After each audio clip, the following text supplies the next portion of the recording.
Well, last March, when lockdown was announced and we knew that learning would go online, we put our heads together to plan and pull together as good a remote programme as education as possible. And that was new territory, and there was a great deal that remained untried and untested. And the novelty aspect, alongside the uncertainty, was a help in some ways. In early July, when we look back on that summer term, we hoped that we'd done the very best we could for all Canfordians across each year group.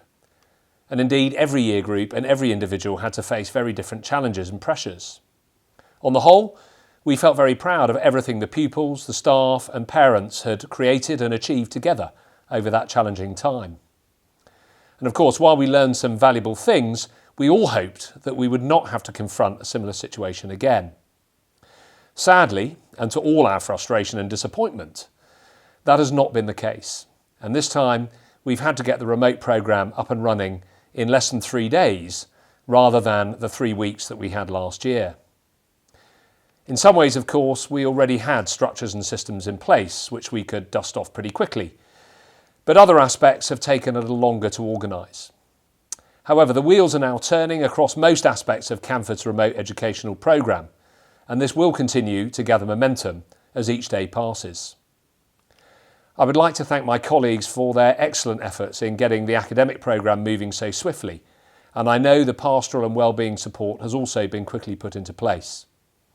We're also now seeing the co-curricular programme taking shape too, and there are plenty of exciting opportunities to grasp going forwards. We're about to launch the Canford House Lockdown Trophy competition, where pupils, and indeed parents and OCs, can earn points for their house in all sorts of ways over the weeks ahead. It will be a team effort by all. We'll publish the Lockdown Trophy league tables each week as the season unfolds, and the pupils in the winning house will receive a trophy and a special Headmaster's reward when they're back in situ.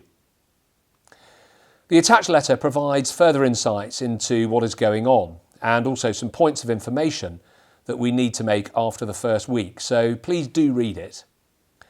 We will continue to provide you with additional information on the programme and updates on what the pupils are creating, doing and achieving via social media and through other means as the days unfold. Now, one of the conversations that I've had with various people is that while aspects of all this are familiar, the reality is that things are also very different to last summer. And so we need to ensure that we don't just repeat what worked well a few months ago. We've all been through a lot.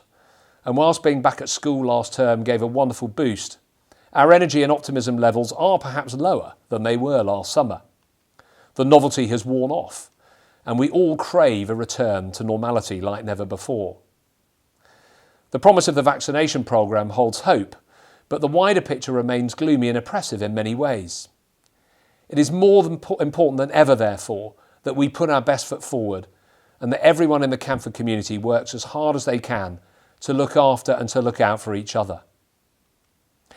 As I looked across Mungie from the music school and towards the main building last night and pondered the term ahead, I was heartened and uplifted by the wonderful spectacle provided by nature, as I remember the optimistic and prophetic saying, "Red sky at night and shepherd's delight."